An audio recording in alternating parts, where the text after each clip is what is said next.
ഇന്ന് രാവിലെ നമ്മൾ ഗുഡ് മോർണിംഗ് പറഞ്ഞിട്ട് ചെറിയൊരു ഡിസ്കഷൻ ഇരുന്നു. സ്റ്റഡി അബ്രോഡിനെ പറ്റി തന്നെ ആയിരുന്നു ഡിസ്കഷൻ. അപ്പം നമ്മൾ 5 മിനിറ്റ് സംസാരിച്ചു. പക്ഷെ അപ്പോഴാണ് ഗിരി പറഞ്ഞത് എന്താണ് എങ്കിൽ പിന്നെ ഇത് എല്ലാവരിലോട്ടും എത്തട്ടെന്ന്.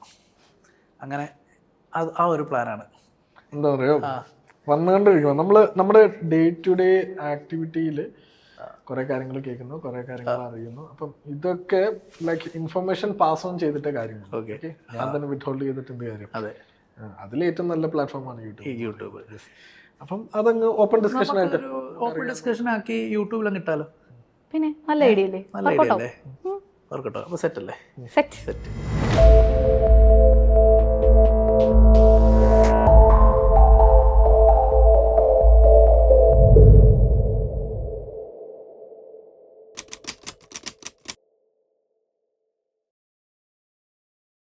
അപ്പം മൈഗ്രേഷൻ ആ വേർഡിൽ നിന്ന് തന്നെ നമുക്ക് സ്റ്റാർട്ട് ചെയ്താലോ. ഇപ്പോഴും മൈഗ്രേഷൻ അല്ലെങ്കിൽ പുറത്ത് പോയി പഠിക്കുന്നതിനൊക്കെ ഭയങ്കര മോശമായിട്ട് കാണുന്ന കുറച്ച് ആൾക്കാരൊക്കെ സ്റ്റിൽ എക്സിസ്റ്റ് ആണ്. സോ യെസ്, അപ്പോൾ അതിൻ്റെ ഒരു ഇമ്പോർട്ടൻസ് എന്താണ്, അല്ലെങ്കിൽ മൈഗ്രേഷൻ എന്താണെന്ന് ബേസിക് അറിയാത്ത ആൾക്കാരും ഉണ്ട്. അപ്പോൾ എന്താണ് അതിനെന്താ ഒരു എക്സ്പ്ലനേഷൻ? മൈഗ്രേഷൻ എന്ന് പറയുമ്പോൾ പലായനം, അതാണ് മലയാളത്തിലെ വേർഡ്. ഇപ്പം മനുഷ്യൻ്റെ ഹിസ്റ്ററി സ്റ്റാർട്ട് ചെയ്ത് തന്നെ ഒരു പലായനത്തിൽ കൂടാണ്. ആഫ്രിക്കയിൽ നിന്ന് സ്റ്റാർട്ട് ചെയ്ത് പല ഭൂഖണ്ഡത്തിലോട്ടും മനുഷ്യൻ പോയി. അത് ആദ്യത്തേത്. ഇനി നമ്മൾ ഡിസ്ട്രിക്ട് വൈസ് മൈഗ്രേഷൻ ഉണ്ട്, സ്റ്റേറ്റ് വൈസ് ഉണ്ട്, കൺട്രി വൈസ് ഉണ്ട്. ഇപ്പോൾ ഒരു കല്യാണം കഴിച്ചിട്ട് അല്ലെ ജോലിക്ക് വേണ്ടി ആൾക്കാർ ഡിസ്ട്രിക്റ്റ് മാറുന്നു, ജോലിക്ക് വേണ്ടിയും പഠിത്തത്തിന് വേണ്ടി സ്റ്റേറ്റ് മാറുന്നു, പഠിത്തത്തിന് വേണ്ടി എന്ത് ചെയ്യുന്നു, പുറത്തെ രാജ്യങ്ങൾ പോകുന്നുണ്ട്. മൈഗ്രേഷൻ ഹ്യൂമൻ ബിഹേവിയറിൻ്റെ തന്നെ ഭാഗമാണ്. ഇനിയിപ്പോൾ ഒരു ഡേറ്റ വെച്ച് നോക്കുകയാണെങ്കിൽ 2019 ഓൾമോസ്റ്റ് 6 ലക്ഷം സ്റ്റുഡൻസാണ് ഇന്ത്യയിൽ നിന്ന് പുറത്തോട്ട് എഡ്യൂക്കേഷൻ പോയത്. 2024 ആയപ്പോഴത്തേനും അത് 13 ലക്ഷമായി. അപ്പോൾ ഇത് കൂടിക്കൊണ്ടിരിക്കുകയാണ്. അപ്പോൾ ഒരിക്കലും അത് ഒരു നെഗറ്റീവ് അല്ല, അത് പോസിറ്റീവ് സാധനം തന്നെയാണ്. അല്ല, ഇത്ര നോക്കിയാൽ മതി. ഒരു പ്ലേസിൽ സ്റ്റാറ്റിക് ആയിട്ട് മനുഷ്യന്റെ ഫുൾ എവല്യൂഷൻ നോക്കി കഴിഞ്ഞാൽ ഉണ്ടായിട്ടില്ല. അപ്പം മൂവ്മെന്റ് അതിനെയാണ് സിംപ്ലിഫൈ ചെയ്തിട്ട് പറയുന്നത് മൈഗ്രേഷൻ മൂവ്മെന്റ്, അത്രേ ഉള്ളൂ. അത് നമുക്ക് ഇപ്പം ട്രിവാൻഡ്രത്ത് താമസിക്കുന്ന ഒരാൾ കൊച്ചിയിൽ ജോലി ചെയ്യുകയാണെങ്കിൽ അത് മൈഗ്രേറ്റ് ആണ്. അതെ, കൊച്ചിയിലുള്ള ഒരാൾ ബാംഗ്ലൂർ ജോലി ചെയ്യുകയാണെങ്കിൽ അത് മൈഗ്രേഷൻ ആണ്. അപ്പം ഇപ്പം ടെക്നോളജി വളർന്ന ശേഷം, നമുക്ക് ഈസിലി ആക്സസിബിലിറ്റി കിട്ടിയതിന് ശേഷം ആ ഒരു ബോർഡർ എന്ന് പറയുന്നത് ലിമിറ്റഡ് അല്ല, കുറച്ചും കൂടി വലുതായിട്ടുണ്ട്. അപ്പം നമുക്ക് ഈസിലി മൈഗ്രേറ്റ് ചെയ്യാം. അതുപോലെ അപ്പുറത്തെ സൈഡിൽ എന്താ നടക്കുന്നതെന്ന് ഇപ്പോൾ സോഷ്യൽ മീഡിയ കൂടെ എല്ലാം പെട്ടെന്ന് അറിയാം. അപ്പോൾ ആ പ്രോസസ്സ് ഈസി ആക്കിയിട്ടുണ്ട്. അപ്പം ഒബ്വിയസ്ലി ഒരു പോസിറ്റീവ് തിങ് ആണ്. അത് എല്ലാവർക്കും ചെയ്യാൻ പറ്റുന്നൊരു കാര്യമാണ്. അതിനൊരു മനസ്സ് വേണം, അതിനുള്ള ഓപ്പർച്യൂണിറ്റീസ് വേണം. അതാണ് ഒരു ബേസിക്കലി. സോ നിങ്ങൾ പറഞ്ഞു വരുന്ന ഞാനൊക്കെ കല്യാണം കഴിച്ച് മൈഗ്രേറ്റ് ചെയ്തു. അപ്പം ഞാനും ഒരു മൈഗ്രൻ്റ് ആണെന്ന് വേണമെങ്കിൽ പറയാല്ലേ? തീർച്ചയായിട്ടും. ഒരു ഡിസ്ട്രിക്റ്റിൽ നിന്ന് വേറെ ഡിസ്ട്രിക്റ്റിലോട്ട് മൈഗ്രേറ്റ് ചെയ്തു. ഓക്കെ, എന്തിനാണ് മൈഗ്രേറ്റ് ചെയ്യുന്നത്? നോർമലി അല്ലെങ്കിൽ ഇപ്പം നമ്മുടെ നാട്ടിൽ നിന്ന് ഒരുപാട് കുട്ടികളായിക്കോട്ടെ അല്ലെങ്കിൽ ജോലിക്കായിക്കോട്ടെ ആൾക്കാർ ഒത്തിരി ട്രൈ ചെയ്യുന്നുണ്ട് നമ്മുടെ നാട്ടിൽ നിന്ന് പോകാൻ വേണ്ടി. എന്തായിരിക്കും ബേസിക് ആയിട്ട് അവർ ട്രൈ ചെയ്യുന്നത്? എന്തിനാണ് മൈഗ്രേറ്റ് ചെയ്യുന്നതുകൊണ്ട് അവർ ഉദ്ദേശിക്കുന്നത്? എന്താ, അല്ലെങ്കിൽ അതിൻ്റെ നേട്ടങ്ങൾ എന്താ? ഒരു മൈഗ്രേഷൻ കൊണ്ട് ഒരാൾക്ക് കിട്ടാവുന്ന നേട്ടങ്ങൾ എന്തൊക്കെയായിരിക്കും? അല്ല, അത് പേഴ്സണൽ കാര്യങ്ങൾ ഉണ്ടാകാം. ഇപ്പം ഈ പറഞ്ഞ പോലെ തന്നെ നമ്മൾ എബ്രോഡ് പോകുന്നതോ അല്ലെങ്കിൽ വേറൊരു ലൊക്കേഷനിലേക്ക് പോകുന്നതോ ഓപ്പർച്യൂണിറ്റിനെ ബേസ് ചെയ്തിട്ടാവാം. ചിലപ്പം ഫാമിലി മെമ്പേഴ്സ് അങ്ങനെ ആരെങ്കിലും അവിടെ ഉള്ളതുകൊണ്ട് അങ്ങോട്ട് പോകുന്നതാകാം. ഈ പറയുന്ന പോലെ ഡിഫറെൻറ്റ് ലൈഫ് സ്റ്റൈൽ, കൾച്ചർ അത് എക്സ്പീരിയൻസ് ചെയ്യാൻ വേണ്ടിയാകാം. മൈഗ്രേഷൻ എന്ന് പറയുന്നത് എങ്ങനെ വേണമെങ്കിലും ആകാം.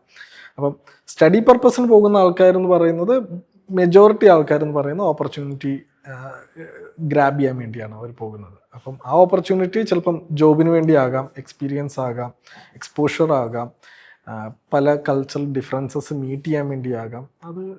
അത് എങ്ങനെ വേണമെങ്കിലും ആകാം. ഇൻഡിവിജ്വൽ പ്രിഫറൻസുകളാണ് അതെല്ലാം. ഇപ്പോൾ ഇന്ത്യയിൽ നിന്ന് നോക്കുകയാണെങ്കിൽ പുറത്തൊരു യൂറോപ്യൻ കൺട്രി നമുക്ക് എടുക്കാം.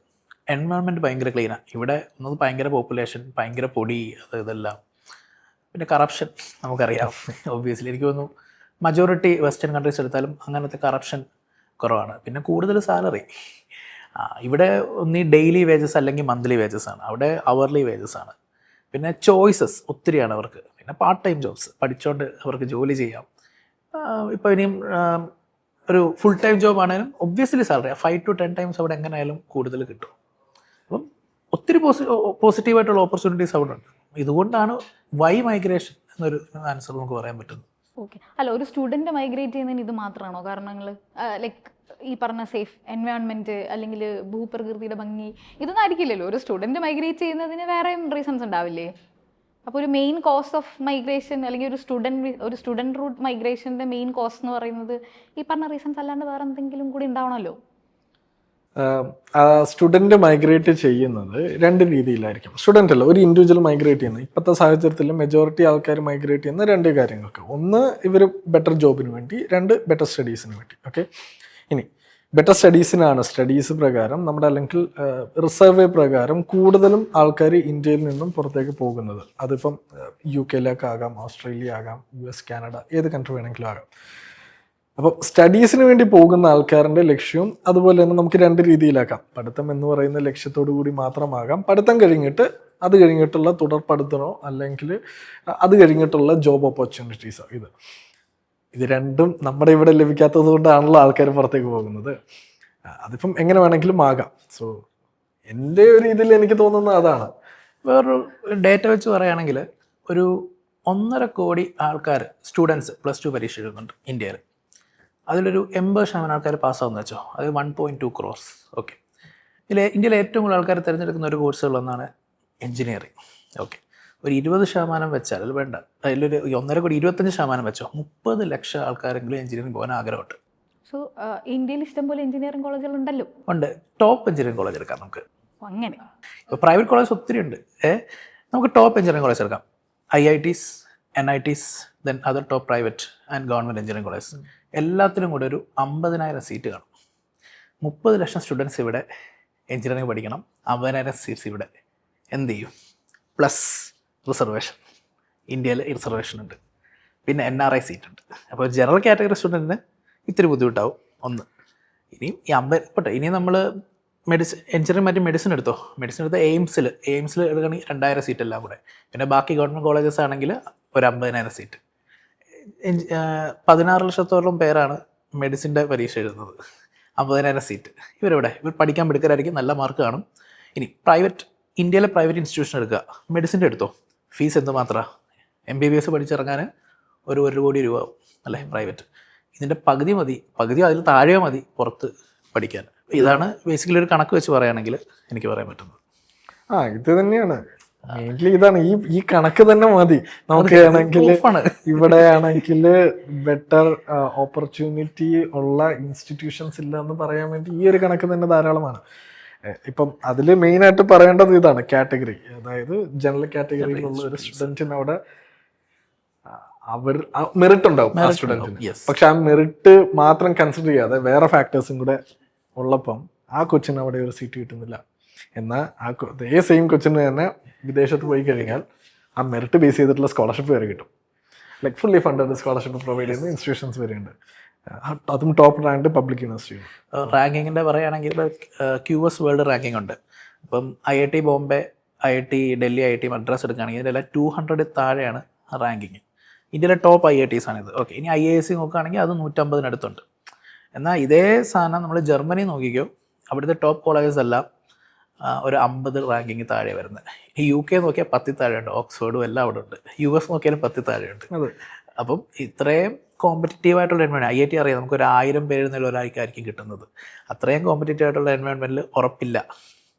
ഇതിനേക്കാളും എളുപ്പമാണല്ലോ പുറത്ത് ഒരു കൺട്രി പോയി പഠിക്കുന്നത്. പിന്നെ ഇന്ത്യയുടെ പോപ്പുലേഷൻ നമുക്കറിയാം ഇത്രയും. അത് ബേസിക്കലി ഏതാണ്, ഇത്രയും ആൾക്കാർക്ക് അക്കോമഡേറ്റ് ചെയ്യാൻ ഇവിടെ ഇല്ല. ഈ പറയുന്ന 30 ലക്ഷത്തിന് 50,000 കണക്ക് തന്നെ. എന്നാൽ യൂറോപ്പ് നോക്കുകയാണെങ്കിൽ അവിടെ ഇപ്പോൾ പോപ്പുലേഷൻ ഡിക്ലൈൻ ചെയ്തുകൊണ്ടിരിക്കുക. അപ്പോൾ പഴയ പോലെ കോളേജിൽ എൻറോൾ ചെയ്യാൻ ചിലപ്പോൾ ആൾക്കാർ കുറവായിരിക്കും. അതുകൊണ്ടല്ലേ കൂടുതൽ അഡ്വർടൈസ്മെൻറ്റ് അവർ തന്നെ ചെയ്യുന്നത്. പണ്ട് നമ്മൾ അത്ര അഡ്വർടൈസ്മെൻറ്റ് കാണുന്നില്ലായിരുന്നു, അപ്പോൾ അവർ തന്നെ അഡ്വർടൈസ് ചെയ്യുന്നുണ്ട്. അവരുടെ ഡെലിഗേറ്റ്സ് ഇപ്പോൾ ഇന്ത്യയിൽ വന്ന് ഡയറക്റ്റ് സ്പോട്ട് അഡ്മിഷൻ ചെയ്യുന്നുണ്ട്. ഇതൊന്നും പണ്ട് കാണുന്നൊരു കാര്യമല്ലായിരുന്നു. അവിടെ ആൾക്കാരെ വേണം. Simple reasons. ഈ പറയുന്നതിന്റെ കൂട്ടത്തിൽ ആരും ഇങ്ങനെ കരുതില്ല, അതായത് ഇന്ത്യയിൽ മോശമാണെന്ന്. അല്ല, ഈ ഓപ്പർച്യൂണിറ്റി കിട്ടുവാണെങ്കിൽ നല്ലത് തന്നെ. പക്ഷെ ആ കിട്ടാനുള്ള പ്രോബബിലിറ്റി റേഷ്യോ എന്ന് പറയുന്നത് തീരെ കുറവാണ്. കോമ്പറ്റീഷൻ കൂടുതലല്ല, ഇത്രയും കോമ്പറ്റീറ്റീവ് അല്ല അവിടെ നമുക്ക് നല്ല മാർക്കുണ്ട്, പ്രൊഫൈൽ ഓക്കെ ആണെങ്കിൽ അഡ്മിഷൻ കിട്ടും. ഒരു ഇൻ്റർവ്യൂ കാണുള്ളൂ. അതുപോലെ ഇത്രയും ഫിൽറ്ററിങ് ക്രൈറ്റീരിയാസ് ഒന്നും അവിടെ കാണില്ല. അപ്പൊ ഇത്ര നേരം നിങ്ങൾ പറഞ്ഞത് സ്റ്റഡിക്ക് വേണ്ടി പോകുന്നു, പഠിത്തം നമ്മളിപ്പോൾ പറഞ്ഞെല്ലാം പഠിത്തം. പക്ഷെ മൈഗ്രേഷൻ എന്ന് പറയുമ്പോൾ പഠനം മാത്രമല്ലല്ലോ, ജോലിക്ക് പോകുന്നവരെ മൈഗ്രേറ്റ് ചെയ്യുന്നവരല്ലേ. അങ്ങനെ നോക്കുവാണെങ്കിൽ വർഷങ്ങൾക്ക് മുമ്പ് ഗൾഫിലേക്ക് മൈഗ്രേറ്റ് ചെയ്ത ഒരാളുടെ മകളാണ് ഞാൻ. സോ ആള് വർഷങ്ങളായിട്ട് അവിടെ ജോലി ചെയ്തു, ഇപ്പോൾ ജോലി കഴിഞ്ഞു, ലൈക്ക് ആളുടെ ഏജ് കഴിഞ്ഞു, ആളെ നാട്ടിലേക്ക് വന്നു. സോ അതും ഒരു മൈഗ്രേഷനാണ്. സോ സ്റ്റഡി മാത്രമല്ലല്ലോ മൈഗ്രേഷൻ എന്ന് പറയുമ്പോൾ അതിൻ്റെ ഒരു പർപ്പസ് സ്റ്റഡി മാത്രമാണെന്ന് പറയാൻ പറ്റില്ല. ഇപ്പോൾ നമ്മൾ സ്റ്റഡി കഴിഞ്ഞ് മജോറിറ്റി ഇന്ത്യക്കാർ അവിടെ നിൽക്കാനാണ് നോക്കുന്നത് അല്ലേ. അതായത് നോക്കിയാൽ മതി, പുറത്തെ നാടുകളിൽ അവർ എബ്രോഡ് വർക്ക് എക്സ്പീരിയൻസ് ഭയങ്കര ഇമ്പോർട്ടൻ്റ് ആയിട്ട് കാണുന്നുണ്ട്. അപ്പോൾ ഇവിടെ നമ്മൾ +2 കഴിഞ്ഞു, ഡിഗ്രി കഴിഞ്ഞു, PGയും കഴിഞ്ഞ് ഇവിടുത്തെ ഒരു 4-5 വർഷത്തെ വർക്ക് എക്സ്പീരിയൻസ് കഴിയുമ്പോൾ ഒരു 10 വർഷമായി, ഒരു 30-ആം വയസ്സിലായിരിക്കും പുറത്ത് പോകുന്നത്. അപ്പോൾ അവിടെ ചെല്ലുമ്പോഴാണ് അറിയുന്നത് അവിടുത്തെ വർക്ക് എക്സ്പീരിയൻസ് ആണെന്ന്. പിന്നെ അതിനുവേണ്ടി ഒരു ചെറിയ ജോലിക്ക് നിൽക്കും. എന്നാൽ ഇവിടെ +2 കഴിഞ്ഞാലോ ഡിഗ്രി കഴിഞ്ഞോ ഡയറക്റ്റ് പുറത്ത് പോകുകയാണെങ്കിൽ ആ PG ചെയ്യുന്നതിൻ്റെ കൂട്ടത്തിലോ ഡിഗ്രി ചെയ്യുന്നതിൻ്റെ കൂട്ടത്തിൽ അവർക്ക് ഇന്റേൺഷിപ്പായിട്ടും ഒക്കെ അവിടുത്തെ ഒരു വർക്ക് എക്സ്പീരിയൻസ് കിട്ടും. എളുപ്പമാണ് അവിടെ ഒരു ജോലിക്ക് കയറാൻ. ഇതിപ്പോൾ പറഞ്ഞ പോലെ ഇപ്പോൾ ഗൾഫിൽ 1970s ഓയിൽ കണ്ടുപിടിച്ച് ഗൾഫ് ബൂം വന്നു, ഓയിൽ ബൂം വന്നിട്ട് പോയി. പിന്നെ നേഴ്സസ് എന്തുമാത്രം US, UK, ഓസ്ട്രേലിയ എവിടോട്ട് പോയി.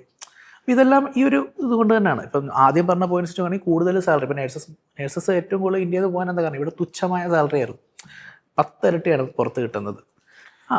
അല്ല അത് ഇതിലും ഉണ്ട്. നമുക്ക് ആദ്യം ഞാൻ പറഞ്ഞത് തന്നെയാണ്, ആക്സസിബിലിറ്റി തന്നെയാണ്. പണ്ട് എല്ലാവരും പഠിക്കാൻ വേണ്ടി ജോലിക്കായിട്ട് പോകുന്ന ഈ GCC കൺട്രി ദുബായ് എന്ന് പറയുന്ന ആ രാജ്യത്തേക്ക് തന്നെയാണ് പോകുന്നത്. ഇപ്പോൾ എന്ന് പറയുന്നത് നമുക്ക് ദുബായ് മാത്രമല്ല, വേറെ ഓപ്പർച്യൂണിറ്റി ഉള്ള രാജ്യങ്ങളും ഉണ്ട്. യൂറോപ്പിൽ പോകാം, US പോകാം, ഓസ്ട്രേലിയ. അതുപോലെ പണ്ട് ഇംഗ്ലീഷ് സ്പീക്കിംഗ് കൺട്രീസിലാണ് കൂടുതലും പോകുന്നത്. ഇപ്പോൾ non English speaking countries, Germany, Austria, Finland, ഇവരൊക്കെ. യൂറോപ്പിലാണ് ഇപ്പൊ ഏറ്റവും കൂടുതൽ എഡ്യൂക്കേഷൻ. ആക്ച്വലി US ഏറ്റവും കൂടുതൽ എഡ്യൂക്കേഷന് പോകുന്ന ഒരു കൺട്രി എന്ന് പറയുന്നത് യൂറോപ്പാണ്. യെസ്, അവരെല്ലാവരും എഡ്യൂക്കേഷന് പോകുന്നത് യൂറോപ്പിലോട്ടാണ്.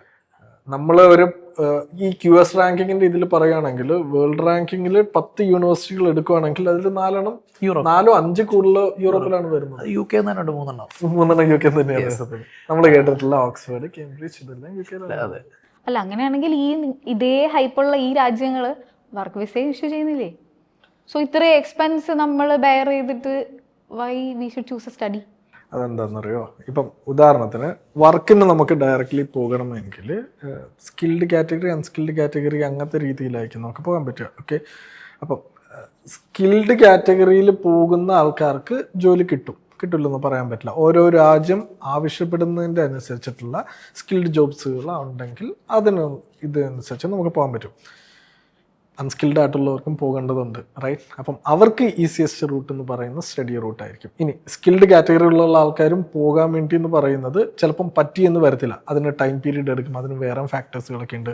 എംപ്ലോയബിലിറ്റി പ്രൊവൈഡ് ചെയ്യണം, അതിന് ഇൻ്റർവ്യൂ ഉണ്ടാകും, എംപ്ലോയർ സ്പോൺസർഷിപ്പ് പ്രൊവൈഡ് ചെയ്യണം. അങ്ങനെ കാറ്റഗറി കുറേ ഉണ്ട്. ഈ കാറ്റഗറി എല്ലാം മീറ്റ് ചെയ്തിട്ട് നമുക്ക് വർക്ക് റൂട്ട് അല്ലെങ്കിൽ വർക്ക് വിസ കിട്ടുക എന്ന് പറയുന്നത് ഒരു 1 ഇയർ ആകാം, 2 ഇയർ ആകാം, ഇറ്റ് ഓൾ ഡിപ്പെൻസ്. ഓക്കെ, ഇതെല്ലാം നമുക്കാണെങ്കിൽ പെട്ടെന്ന് നമുക്ക് കിട്ടുന്നതാണ് ഈ student route. So easiest route എന്ന് പറയുന്നത് സ്റ്റുഡൻറ് റൂട്ടാണ്. പിന്നെ അവിടെ അപ്പം അതൊരു റൂട്ടായിട്ട് മാത്രം നമ്മൾ കൺസിഡർ ചെയ്യില്ല.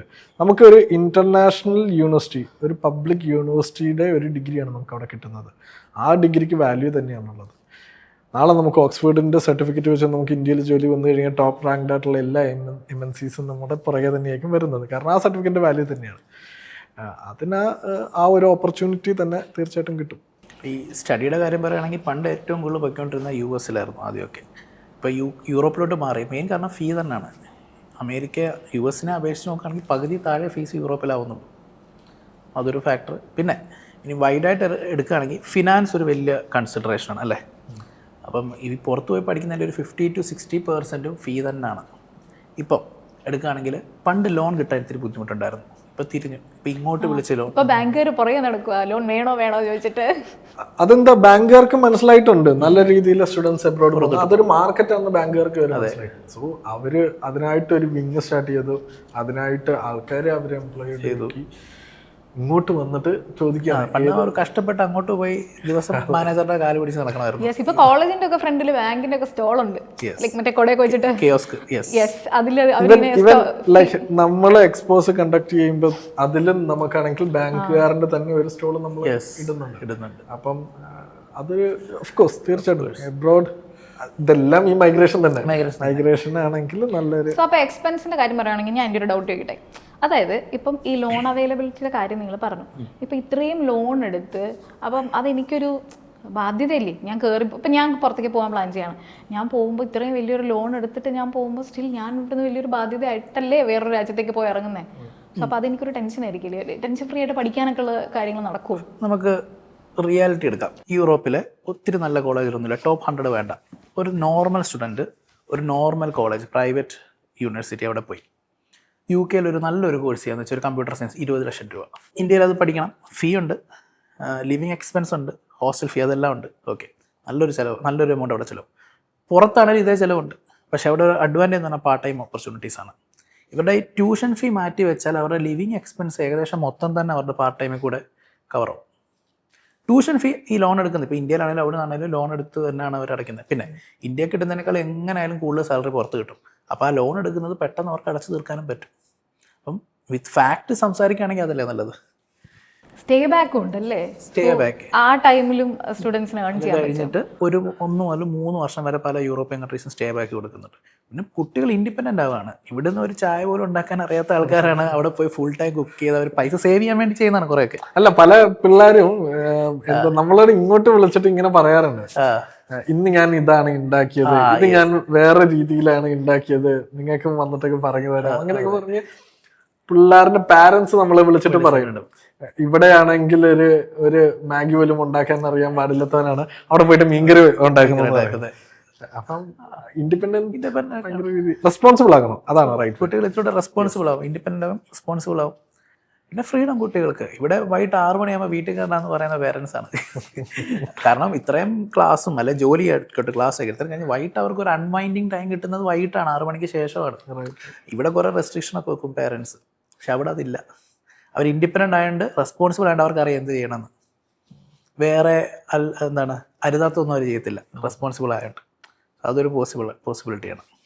പിന്നെ ഉണ്ട് നമുക്കിപ്പം ഇന്ത്യയിലിപ്പോൾ നമ്മൾ പറഞ്ഞ എല്ലാ PG ആയാലും UG ആയാലും അല്ലെങ്കിൽ 12th വരെ ആയാലും എല്ലാ സ്റ്റുഡൻസിൻ്റെ ഒരു ക്ലാസ് ടൈമിംഗ് എന്ന് പറയുന്നത് ഒരു 9:30 to ഒരു 3:45 അല്ലെങ്കിൽ ഒരു 4:30 ആ റേഞ്ചിലാണ്. അതായത് നമ്മുടെ ഒരു ദിവസത്തിന്റെ സൂര്യന് താഴെയുള്ള ഫുൾ ടൈം നമ്മൾ ഒരു ക്ലാസ് റൂമിന്റെ അകത്ത് തന്നെ യെസ് നമ്മൾ അങ്ങനെ തന്നെ സ്പെൻഡ് ചെയ്യാണ്. സോ അത് കഴിഞ്ഞിട്ട് ഇപ്പൊ നിങ്ങൾ പറഞ്ഞ പോലെ ഈ പാർട്ട് ടൈം ചെയ്യാനോ അല്ലെങ്കിൽ എന്തിനാ ലൈഫ് ഒന്ന് എക്സ്പ്ലോർ ചെയ്യാനുള്ള ഒരു ഗ്യാപ്പ് പോലും സ്റ്റുഡൻസ് ആയിരിക്കുന്ന ടൈമിൽ നമുക്ക് കിട്ടാറില്ല.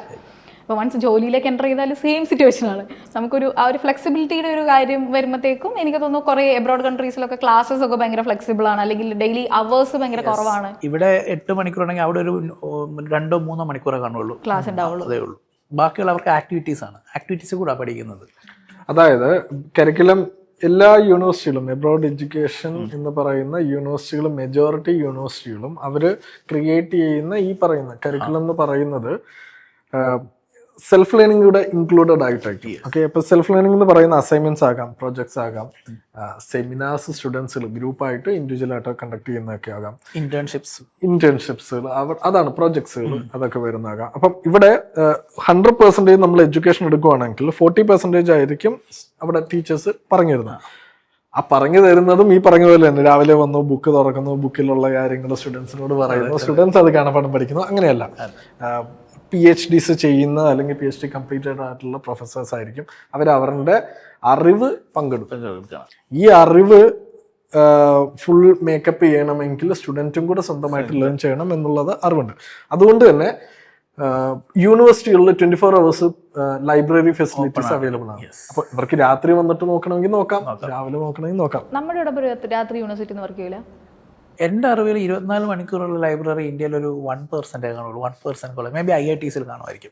അങ്ങനെ ടോപ്പ് കോളേജിൽ മാത്രമേ എനിക്ക് തോന്നുള്ളൂ 24 hours ലൈബ്രറി. നോർമലി നമ്മുടെ കോളേജസ് ഒക്കെ 5:30 ആകുമ്പോഴത്തേക്ക് ഗേറ്റ് അടച്ച് കാരണം അവിടെ താമസിക്കുന്ന അവർക്കും വീട്ടിൽ പോകണം. അത് തന്നെ, അതാണ്. ഇപ്പം പ്രൊഫസേഴ്സും അവിടുത്തെ സ്റ്റാഫ് എല്ലാം കൂടെ ഒരു ക്യാമ്പസിനകത്ത് തന്നെ, ഇപ്പം ഫോർ എക്സാമ്പിൾ IITs തന്നെ എടുക്കുക, ഏറ്റവും നല്ല എക്സാമ്പിൾ തന്നെ. അവിടെ അങ്ങനെ തന്നെ അവർക്കപ്പം എപ്പോഴും ആക്സസിബിൾ ആണ് അവർ. എന്നാൽ ബാക്കിയുള്ള ഇവിടുത്തെ കോളേജ് നോക്കണേ അങ്ങനെയല്ല, വൈകിട്ട് എല്ലാവരും വീട്ടിൽ പോകുന്ന ആൾക്കാരാണ്. അപ്പം ആ ഒരു പോസിബിലിറ്റി അവിടെ ഇല്ല. സോ കരിക്കുലത്തിന്റെ ആ ഒരു പ്രത്യേകത നമുക്ക് എടുത്ത് ഇപ്പം കരിക്കുലത്തിന് ഒരു കാര്യം കൂടെ പറയാം. ഇപ്പോൾ QS വേൾഡ് റാങ്കിങ്സ് നോക്കുകയാണെങ്കിൽ എനിക്ക് 4 പില്ലേഴ്സാണ് അതിലുള്ളത്. ഒന്ന് റിസർച്ച്, ഒന്ന് learning and teaching environment, then international സ്റ്റുഡൻസിൻ്റെ എത്രമാത്രം എടുക്കുന്നുണ്ട്, ദെൻ ഇൻഫ്രാസ്ട്രക്ചർ. ഇന്ത്യയിൽ ഇവിടെ ഏറ്റവും കൂടുതൽ നോക്കുന്നത് ഈ ലേണിംഗ് ആൻഡ് ടീച്ചിങ് എൻവയോൺമെൻ്റ് ആണ്. എന്നാൽ ബാക്കിയുള്ളതിനും ഒരു സ്റ്റുഡൻറ്റിൻ്റെ ഓവറോൾ ഡെവലപ്മെൻറ്റ്, ഒരു ഹോളിസ്റ്റിക് ഡെവലപ്മെൻറ്റിന് പ്രാധാന്യമുള്ള കാര്യങ്ങളാണ്. അപ്പോൾ അതുകൊണ്ടാണ് ആ റാങ്കിങ്ങിന് അത്രയും വരുന്നത്. പിന്നെ ഇവിടെ പഠിക്കുന്നത്, ഇപ്പോൾ ഫോർ എക്സാമ്പിൾ കമ്പ്യൂട്ടർ സയൻസ് പഠിക്കുന്ന ഒരാളെ നോക്കാം. ബേസിക്കലി അവരത് കഴിഞ്ഞ് കോഡിങ് ആ ഒരു രീതിയിലോട്ട് ഒത്തിരി പേര് അങ്ങനെ തന്നെ പോകുന്നത്. എൻട്രി ലെവൽ ജോബ്സ് ഒക്കെ അതാണ്. കോഡിങ് ഒരു സെപ്പറേറ്റാണ് പഠിക്കുന്നത്.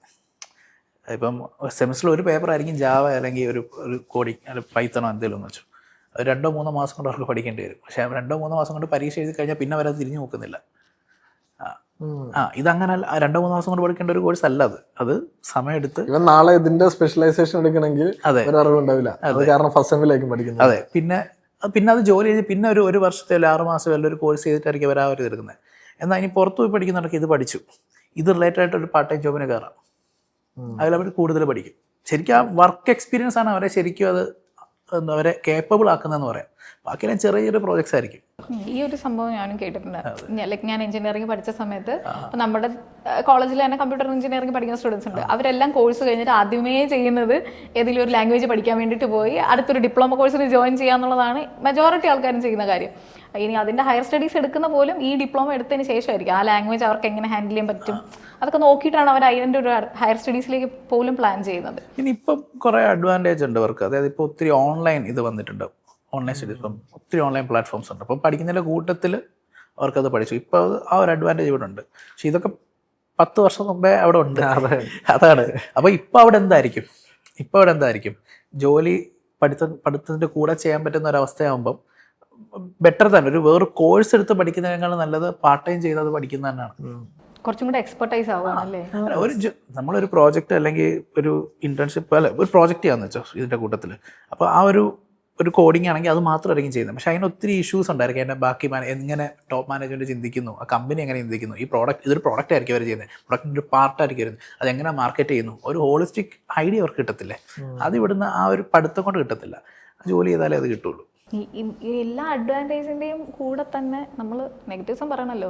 ഇത്രയും വലിയൊരു എക്സ്പെൻസ് അത് അപ്പോഴും ഒരു പ്രശ്നമല്ലേ. ഇപ്പൊ നേരത്തെ പറഞ്ഞല്ലോ എഡ്യൂക്കേഷൻ ലോൺ കിട്ടും, ബട്ട് സ്റ്റിൽ ഇതൊരു വലിയ എക്സ്പെൻസ് അല്ലേ. എക്സ്പെൻസിലേക്കാണ് ഞാൻ അത് പറയാൻ വേണ്ടിയായിരുന്നു ഇരുന്നത്. എല്ലാം ഇൻവെസ്റ്റ്മെന്റ് ആയിട്ട് കൺസിഡർ ചെയ്യാം. ഓക്കെ, അപ്പം ഇൻവെസ്റ്റ്മെന്റിന് റിട്ടേൺ വേണം. ലൈക്ക് റിട്ടേൺ ഓൺ ഇൻവെസ്റ്റ്മെന്റ് എത്ര പീരീഡിനുള്ളിൽ നമുക്ക് റിട്ടേൺ കിട്ടുന്നു എന്നുള്ളതാണ് അറിയേണ്ടത്. ഓക്കെ, ഇപ്പോൾ ഫോർ എക്സാമ്പിൾ ഈ പറഞ്ഞ പോലെ തന്നെ നമ്മൾ ഇന്ത്യയിൽ ഒരു ബിടെക് പഠിച്ചു. ബിടെക് പഠിക്കാൻ വേണ്ടി അതിനൊരു 5-6 lakh ആയി. Normal college. അതെ, നോർമൽ കോളേജിൽ ഈ 6 lakh എത്ര നാൾക്കുള്ളിലാണ് ഇവന് തിരിച്ചു കിട്ടുക? ഇവൻ ബിടെക് കഴിഞ്ഞാൽ ഇവന് ജോലി കിട്ടാനുള്ള ഓപ്പർച്യൂണിറ്റി കുറവാണ്. ഇനി ഇവൻ ജോലി ചെയ്യുന്നത് എൻട്രി ലെവൽ ജോബിലേക്കായിരിക്കും കയറുന്നത്. അവിടെ അവന് കിട്ടുന്ന സാലറി എന്ന് പറയാൻ 10,000 ആയിരിക്കും. അപ്പോൾ ഈ 10,000-ൽ നിന്നും എത്ര നാൾ കഴിഞ്ഞിട്ടായിരിക്കും ഇവനാണെങ്കിൽ 6 lakh കിട്ടുക? ആ ഒരു പീരീഡ് ഷോർട്ടൺ ചെയ്യാൻ പറ്റും. അതാണ് നമുക്കാണെങ്കിൽ എബ്രോഡിൽ പോയാൽ ആ ഷോർട്ടൺ ചെയ്യുന്നതെന്ന് പറഞ്ഞാൽ അതിന് എനിക്ക് തോന്നിയത് എന്താന്ന് പറഞ്ഞു കഴിഞ്ഞാൽ വിദേശത്തൊക്കെ ആണെങ്കിൽ അല്ലെങ്കിൽ എബ്രോഡ് അവർ ടൈമിനാണ് വാല്യൂ കൊടുക്കുന്നത്. നമ്മുടെ ഇവിടെ എന്താണ്, നമുക്ക് ഇവിടെ പേയ്മെന്റ് കിട്ടുന്നത് ഒന്നെങ്കിൽ ഡെയിലി ബേസിസ് അല്ലെങ്കിൽ മന്ത്ലി ബേസിസ്. ഓക്കെ, മന്ത്ലി നമുക്ക് കട്ട് ചെയ്തിട്ട് ഡെയിലി ബേസിസ് ആക്കാം. അപ്പം 24 മണിക്കൂറിന് കിട്ടുന്നതും 1 മണിക്കൂറിന് കിട്ടുന്നതും തമ്മിൽ ഭയങ്കര വ്യത്യാസമുണ്ട്. ഓക്കെ, ഈവൻ ലൈക്ക് മണിക്കൂറിൽ നമ്മുടെ ഇന്ത്യൻ റുപ്പി ആയിട്ടുള്ള 1,200-1,500 രൂപയുടെ ലഭിക്കാവുന്ന കൺട്രീസ് ഉണ്ട്. അപ്പം അവിടെ അവന് ആ റിട്ടേൺ ഓഫ് ഇൻവെസ്റ്റ്മെന്റ് എത്ര നാൾക്കുള്ളിൽ മീറ്റപ്പ് ചെയ്യാൻ പറ്റും എന്നുള്ളത് എല്ലാ പിള്ളേരും ചെയ്തുകൊണ്ടിരിക്കുന്നതാണ്. ലോൺ എടുത്തു കഴിഞ്ഞാലും അതൊരു പ്രശ്നമല്ല ആക്ച്വലി ഇപ്പം. അതുകൊണ്ടാണ് ബാങ്കുകാർ പോലും ഇത്രയും ഓപ്പർച്യൂണിറ്റീസ് പ്രൊവൈഡ് ചെയ്യുന്നത്. ഇപ്പം നമ്മുടെ നാട്ടിൽ ഇപ്പോഴും ഈ സോ കോൾഡ് കാരണവന്മാർ എന്ന് പറയുന്ന ഒരു കാറ്റഗറി ഉണ്ടല്ലോ, ലൈക്ക് നമ്മുടെ അച്ഛനമ്മമാരുടെയൊക്കെ ഒരു കാറ്റഗറി. അപ്പോൾ അവരൊക്കെ ഇപ്പോഴും വിശ്വസിക്കുന്നത് എന്താണെന്ന് അറിയാം. ഇപ്പം നമ്മുടെ MBBS എന്ന് പറഞ്ഞ കോഴ്സ്, പർട്ടിക്കുലർലി ഒരു കോഴ്സ് ഞാൻ പറയുകയാണ്. അപ്പോൾ ഈ MBBS എന്ന് പറഞ്ഞ കോഴ്സ് ഇന്ത്യയിൽ ചെയ്താലാണ് അതിന് ഏറ്റവും കൂടുതൽ വാല്യൂ.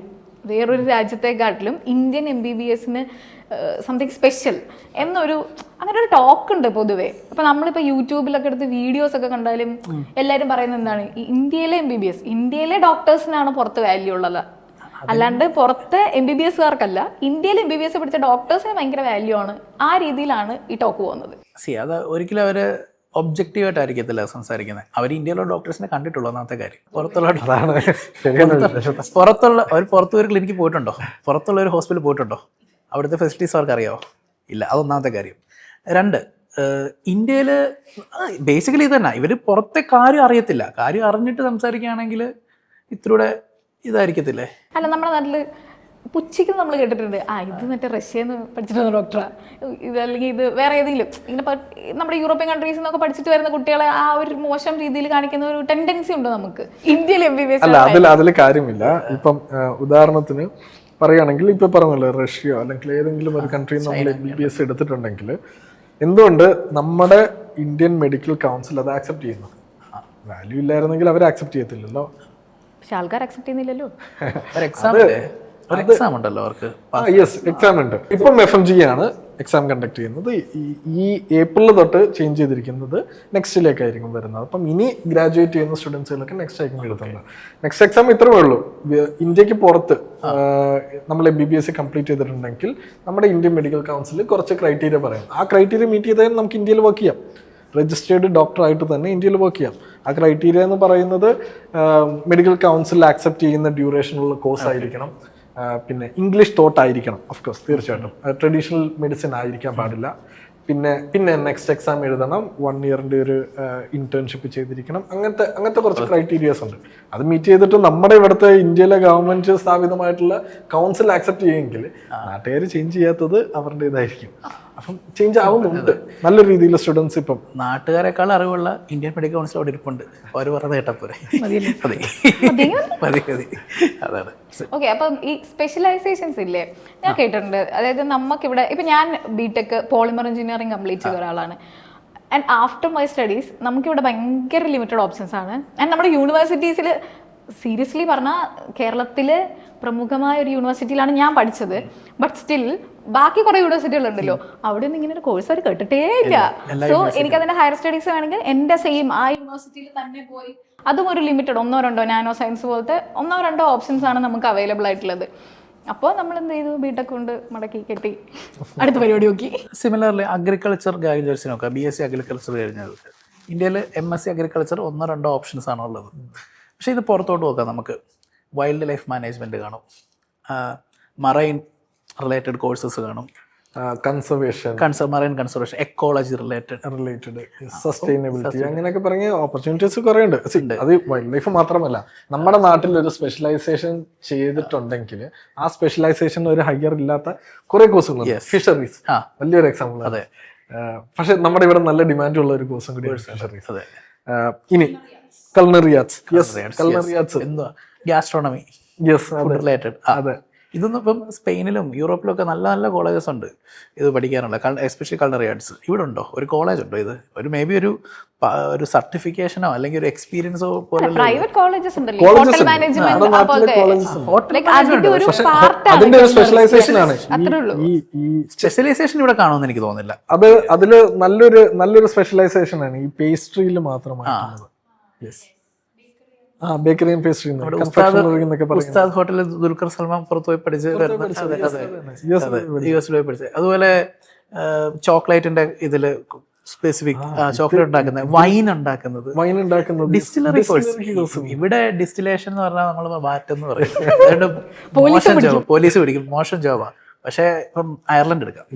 അയർലൻഡിൽ ഒരു മെയിൻ കോഴ്സാണ്. അവിടുത്തെ ഐറിഷ് വിസ്കീസ് ഒക്കെ ഭയങ്കര ഫേമസ് ആണ്. അത് അതിനായിട്ട് ഇൻഡസ്ട്രി അവിടെ ഉണ്ട്. ഇങ്ങനത്തെ കോഴ്സ് പഠിക്കുന്നവർക്ക് അവിടെ ഡിസ്റ്റിലറീസ് എന്ന് പറയുന്നത് ആക്ച്വലി വലിയൊരു മാർക്കറ്റാണ്. വലിയ മാർക്കറ്റാണ്.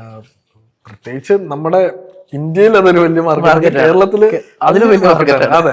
അപ്പം അതിനായിട്ട് പഠിക്കാൻ വിദേശത്തേക്ക് പല ഇന്റർനാഷണൽ കമ്പനികളും നമ്മുടെ ഇന്ത്യയിൽ പ്ലാന്റുകൾ ക്രിയേറ്റ് ചെയ്തുകൊണ്ടിരിക്കുന്ന ഒരു പീരീഡാണ്. ഇനി അങ്ങോട്ടേക്ക് വരുമ്പോഴും അതെ, ഇപ്പൊ ഈവൻ ലൈക്ക് ടെസ്ലയുടെ പ്ലാന്റ് വന്നു, ആപ്പിളിന്റെ വന്നു, ഇനിയും പല കമ്പനികളിലേക്ക് വരും. അപ്പം ഇതിനെല്ലാത്തിനും നമ്മുടെ നാട്ടിൽ അതിനുള്ള കോഴ്സുകളുണ്ടോ? പഠിച്ചു കഴിഞ്ഞാൽ ജോലി ചെയ്യണം.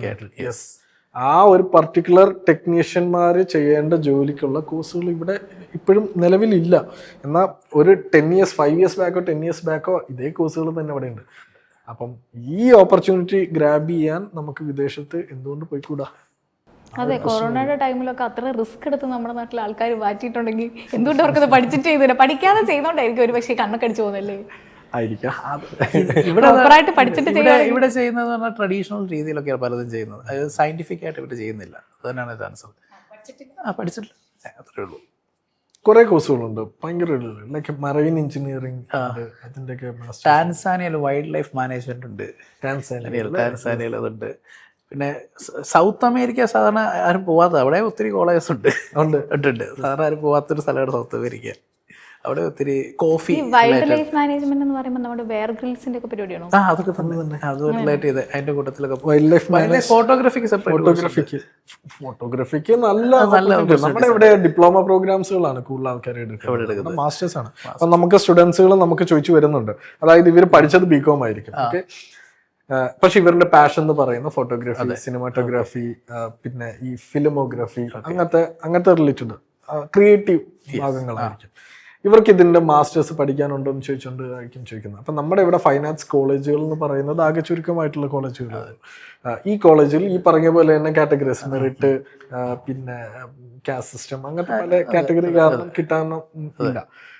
എന്നാൽ ഇവന് കഴിവുണ്ട്, ഇവന് ഒരു പോർട്ട്ഫോളിയോ ഉണ്ട്. ഈ പോർട്ട്ഫോളിയോ സബ്മിറ്റ് ചെയ്ത് കഴിഞ്ഞാൽ വിദേശത്തെ ഒരു ഇന്റർനാഷണൽ പബ്ലിക് യൂണിവേഴ്സിറ്റിയിൽ ഒരു ഡിഗ്രി കിട്ടുമെങ്കിൽ തീർച്ചയായിട്ടും അവന്റെ കഴിവിനെ ബേസ് ചെയ്തിട്ടാണ് കിട്ടുന്നത്.